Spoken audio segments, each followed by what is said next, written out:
এবার নিউ জলপাইগুড়িতে গ্রেফতার বাংলাদেশি অনুপ্রবেশের সাহায্যের অভিযোগে ধৃত আরও এক দালাল। বাংলাদেশের ঠাকুরগঞ্জে ভারতে অনুপ্রবেশ আতাউর রহমানের। উত্তর দিনাজপুরের কালিয়াগঞ্জ যাওয়ার পথে বাংলাদেশিকে গ্রেফতার করল পুলিশ। নিউ জলপাইগুড়িতে গ্রেফতার বাংলাদেশি, অনুপ্রবেশে সাহায্য করেছিল সে, সেই অভিযোগেই ধৃত আরও এক দালাল। বাংলাদেশের ঠাকুরগঞ্জে ভারতে অনুপ্রবেশ আতাউর রহমানের।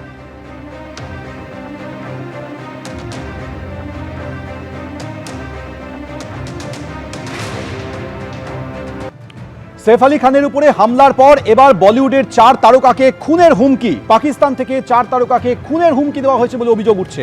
কমেডিয়ান অভিনেতা কপিল শর্মা, কোরিওগ্রাফার রেমো ডিসুজাকে খুনের হুমকি দেওয়া হয়েছে। একই সঙ্গে অভিনেতা রাজপাল যাদব এবং অভিনেত্রী গায়িকা সুগন্ধা মিশ্রকেও খুনের হুমকি দেওয়া হয়েছে। ইমেল করে পাকিস্তান থেকে এই খুনের হুমকি এসছে। ইতিমধ্যে গোটা বিষয়টি নিয়ে পুলিশ তদন্ত শুরু করেছে। পুরুষোত্তম পণ্ডিত আমাদের প্রতিনিধি এই মুহূর্তে রয়েছে। পুরুষোত্তম, সৈফ আলী খানের উপরে হামলার ঘটনার রেশ কাটতে কাটতে আরও 4 তারকাকে খুনের হুমকি। একেবারেই দেখো, এই মুহূর্তে এটাই সবচেয়ে বড় খবর যে সৈফ আলী খানের ঘটনার পরই এবার বলিউডের 4 অত্যন্ত পরিচিত মুখ তারকাকে পাকিস্তান থেকে ইমেল করে খুনের হুমকি দেওয়া হয়েছে। এবং পুলিশ সূত্রে যেটা জানা যাচ্ছে যে ইমেল আইডি থেকে ইমেল দিয়েছে তাতে লেখা হয়েছে যে এই ইমেলকে যেন একেবারেই হালকাভাবে না নেওয়া হয়।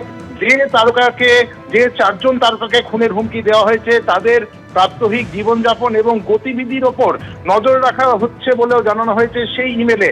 ইতিমধ্যেই মুম্বাইয়ের আম্বলি থানায় এই ঘটনায় একটি এফআইআর দায়ের হয়েছে।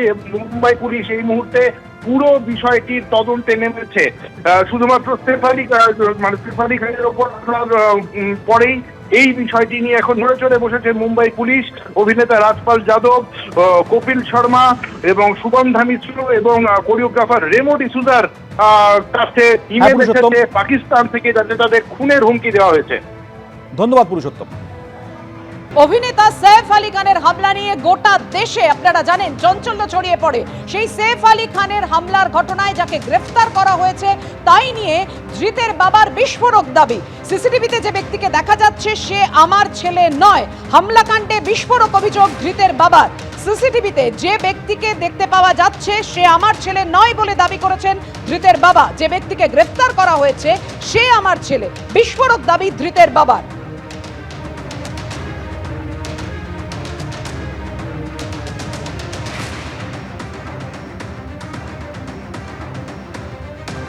এ বিষয় নিয়ে আমরা কথা বলবো। আমাদের সঙ্গে রয়েছেন আমাদের প্রতিনিধি সৌভিক মজুমদার। সৌভিক, এখানেই তো বড় প্রশ্ন, একেবারে পড়তে পড়তে রহস্য।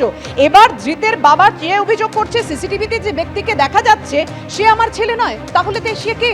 দেখো, এই অভিযোগটা কিন্তু অত্যন্ত মারাত্মকর অভিযোগ এবং এই ধরনের একটা হাই প্রোফাইল মামলার ক্ষেত্রে বা অভিযোগের ক্ষেত্রে, গুরুত্বপূর্ণ অভিযোগের ক্ষেত্রে এই ধরনের যে অভিযোগ পরিবারের তরফ থেকে, বাবার তরফ থেকে তোলা হচ্ছে সেটা কিন্তু অত্যন্ত মারাত্মক অভিযোগ। তুমি প্রথমত তোমাকে বলবো যে সাক্ষাৎকার আমাদের প্রতিনিধি গ্রহণ করেছেন সেখানে শুনলে তুমি দেখতে পাবে যে পরিবারের তরফ থেকে তারা বলছেন যে ব্যক্তিকে গ্রেফতার করা হয়েছে সে ব্যক্তি আমার ছেলে, কিন্তু যে ব্যক্তিকে সিসিটিভি ফুটেজে দেখা যাচ্ছে সেই ব্যক্তি আমার ছেলে নয়। অর্থাৎ যে ব্যক্তিকে সিসিটিভিতে দেখা যাচ্ছে সে একজন আলাদা ব্যক্তি এবং যাকে গ্রেফতার করা হয়েছে সে একজন আলাদা ব্যক্তি।